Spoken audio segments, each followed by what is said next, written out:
Boa noite a todos. Estejamos nós unidos para o bem, unidos em prece, com o Mestre Jesus, com o Pai Tomé e toda a nossa avalanche, como se estivéssemos lá em nossa casa, né, na Rua Progresso, 1190. Sempre fazemos uma leitura do livro psicografado por Chico Xavier, ditado pelo Espírito Emmanuel, Palavras de Vida Eterna. Lição número 93. Serviço e inveja. A caridade não é invejosa.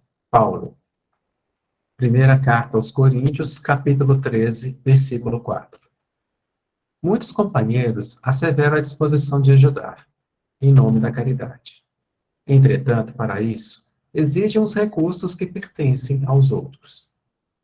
Querem amparar os necessitados, mas dizem aguardar vencimento igual ao do colega que lhes tomou a frente na organização do trabalho. Declaram-se inclinados ao socorro de meninos desprotegidos. Alegam, todavia, que apenas assumirão a iniciativa quando possuírem casa semelhante à do amigo mais próspero. Afirmam-se desejosos de colaborar na construção da fé, amando e esclarecendo a quem sofre. Interpõe, no entanto, a condição de desfrutarem a autoridade dos irmãos que se encarregam dessa ou daquela instituição antes dele. Expõe a intenção de escrever na difusão da luz espiritual. Contudo, somente entrarão em atividade quando dispuserem da competência de quantos já despenderam larga parte da vida na estruturação da palavra escrita. Se aspiras a servir ao bem, não te detenhas na cobiça expectante, ou seja, a esperar, a pedir que as possibilidades dos outros te passem às mãos. A caridade não é invejosa. Façamos a nossa parte. Lição número 93. Serviço e inveja. A caridade não é invejosa. Paulo. Primeira Epístola aos Coríntios, capítulo 13, versículo 4. Boa noite a todos e a todas. Eu sou a Ana Flávia, e aí eu vou fazer o comentário dessa passagem de Paulo, né? É até estranho quando a gente pensa na caridade não ser invejosa, né? Quando a gente primeiro se coloca, né? Assim, como que a pessoa vai ter inveja, né? Por que não fazer ao invés de invejar?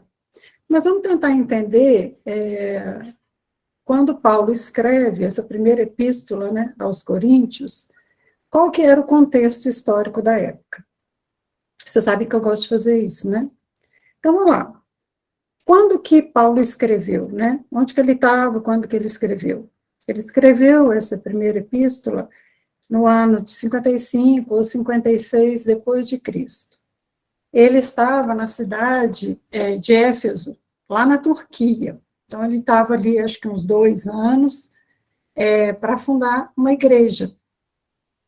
Acho que no final do 3º ano que ele realmente escreve essa carta.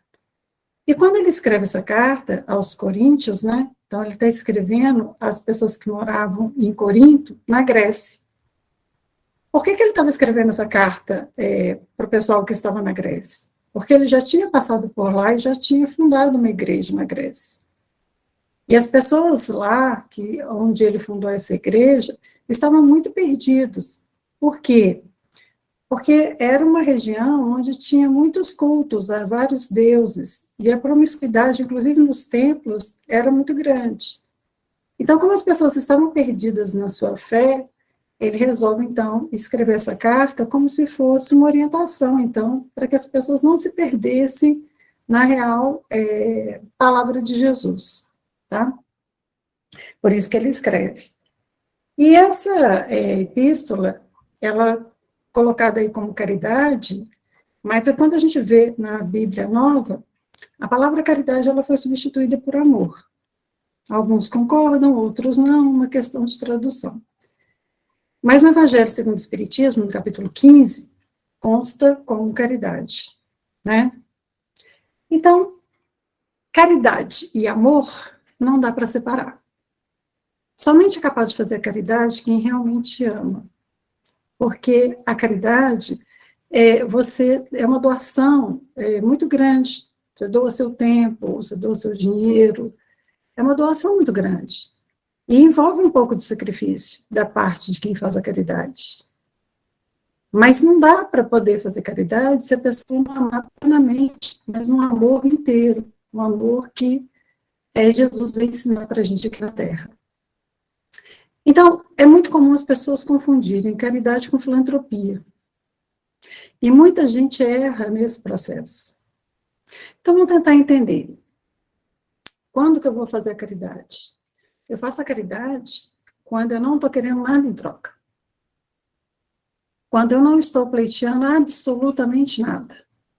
Isso é caridade. Quando eu faço alguma coisa para o próximo e eu quero receber alguma coisa em troca, isso é filantropia. Então, muita gente erra nesse processo. É errado fazer filantropia? De forma alguma. Tem um monte de gente passando fome, tem um monte de gente precisando de ajuda mesmo. E os trabalhos filantrópicos sustentam muito nesse país. Então, fazer filantropia é bacana. O que não dá é para fazer filantropia achando que está fazendo caridade. Porque quando a pessoa ela faz a caridade verdadeira, ela não quer nada em troca. Então, ela não vai nem achar que, assim, eu estou sendo boazinha, eu estou fazendo um tanto de coisa boa, então, de repente, eu vou pedir para passar num concurso público, porque olha como eu sou boa, né? Sou tão bacana que, de repente, eu posso pedir a Deus porque eu estou sendo muito boa. Então, se eu estou querendo receber algo por ser muito boa, eu não estou fazendo caridade. Tudo aquilo que eu faço, eu estou fazendo como um serviço filantrópico, porque eu estou querendo algo a mais. E muita gente se perde, inclusive nas próprias casas espíritas, ou em qualquer outra religião, por um sistema de troca. Então, quando a gente fala que é o amor verdadeiro, é porque a gente tem que pensar que você simplesmente está ali doando, mas doando com amor. Você não quer nada em troca. Você não está fazendo nada obrigado. Né? Então, assim, é importante a gente pensar na caridade nesse sentido. E ela não é invejosa, porque quando eu faço por amor, eu estou na ação, acreditando que isso está no processo evolutivo de todos nós.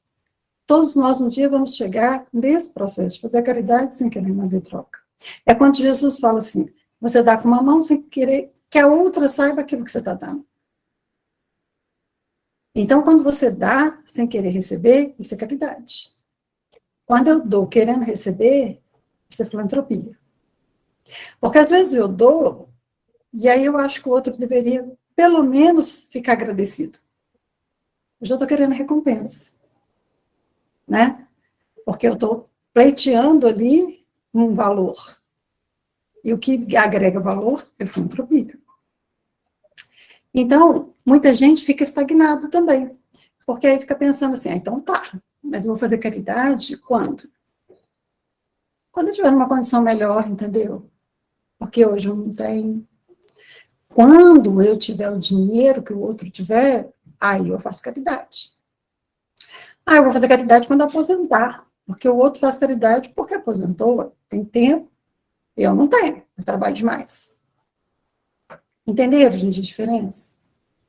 Mas, assim, a gente fosse chamado hoje por Jesus e morresse, vocês acham que a gente não queria pelo menos ter feito um pouco mais do que a gente fez até agora? Se a gente tivesse que prestar conta dos nossos atos, será que não seria importante a gente ter feito um pouquinho mais? Porque Jesus falou, fora da caridade não há salvação. Mas eu não tenho que fazer porque eu estou temendo a Deus. Eu tenho que fazer porque isso faz parte do processo evolutivo humano. É aí que a gente tem que ver a diferença. Então, isso é importante. Eu não posso ficar querendo, quando eu ganhar na loteria, eu vou fazer um tanto de coisa, vou dar um dinheirão lá para o Projeto Novo Céu, e vou fazer um tanto de coisa bacana para as crianças. Mas, às vezes, eu esqueço que eu posso ir lá e participar do bazar. Eu posso ir lá e fazer uma outra coisa qualquer, né? Eu posso atender um telefone e ouvir uma pessoa amiga que precisa desabafar. Eu posso perguntar para alguém como ela está, e se ela falar que ela não está bem, eu parar e escutar o que ela tem para me dizer. Isso também é caridade. Caridade é também perdoar, gente. Se a gente não perdoa, né, a gente complica a vida da gente. Porque a gente amarra em um monte de processos que a gente poderia estar resolvendo nessa própria vida. Então, quando ele diz que a caridade ela não é invejosa, é para a gente parar e pensar.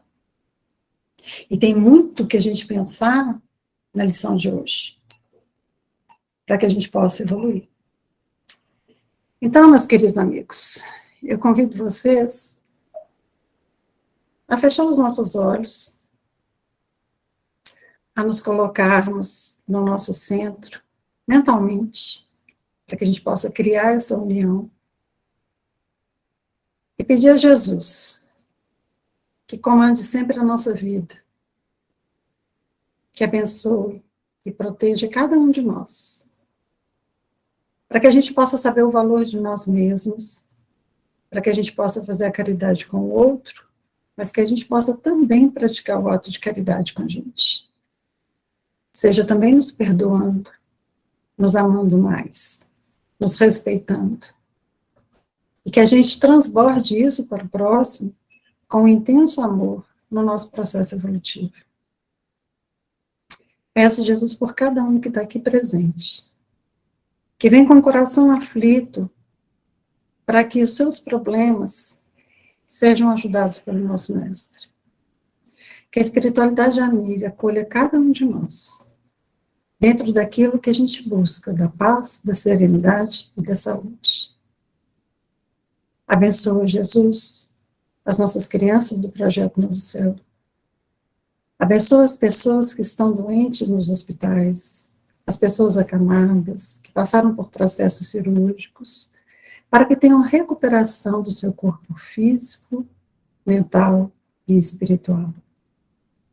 Abençoa, Jesus, aqueles também que estão doentes nos seus lares, para que possam ter o reconforto e o bálsamo da cura. Proteja, Jesus, todos aqueles que precisam de Ti, para esse planeta ser um planeta mais harmonioso. Proteja, Jesus, o lar de cada um de nós. Proteja as nossas famílias. Proteja todos os parentes. Proteja os nossos vizinhos, para que a gente possa criar sempre harmonia ao nosso redor.